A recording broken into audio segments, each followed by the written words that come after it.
ये एक अद्भुत और रहस्यमय कहानी है। इस कहानी में कुछ ऐसा है जो शायद आपने कभी नहीं सुना होगा। आइए इस रहस्यमय कहानी की शुरुआत करते हैं। कहानी चांदनी रात की आखिरी दास्तां। एक छोटे से गांव में एक पुरानी हवेली थी जो कई सालों से वीरान थी। लोग कहते थे कि हवेली में कुछ ऐसे रहस्यमय घटनाएं होती हैं जो किसी ने कभी समझी नहीं थी।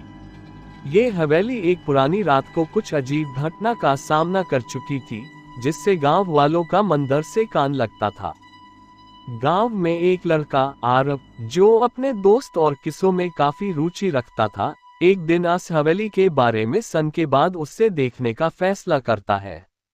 रात के अंधेरे में जब सब सो रहे थे, आरव अपने कमरे से निकलकर हवेली की तरफ चल पड़ता है।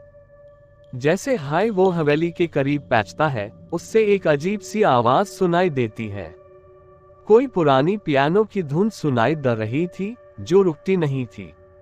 आरव धीरे धीरे हवेली के अंदर घुसा और जहां पियानो का आवाज आ रहा था, उस जगह तक पहुंच गया। पर जब उसने देखा, कोई भी वहां नहीं था। पियानो अपने आप बज रहा था। आरव ने देखा कि एक पुरानी तस्वीर दीवार पर लटकी हुई थी।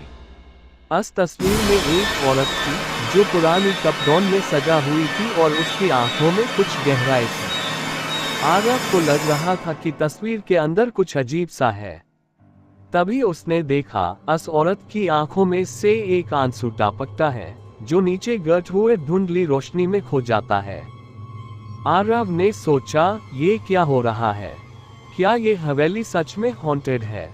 तभी एक पुरानी आवाज आई, तुमने जो देखा वो सच है, पर तुम्हें इसका राज जानना होगा। आरव डर से कान लगा, लेकिन उसने अपने जज्बात पे काबू पाया। आवाज ने कहा, ये हवेली एक कहानी सुनाती है, एक कहानी जो तुम्हें आज जानी होगी, तभी तुम्हें शांति मिलेगी। और इसी तरह आरव ने हवेली का पूरा राज जाना, जो उसकी जिंदगी की सबसे बड़े रहस्यमय कहानी बन गई। योजक चिन्ह।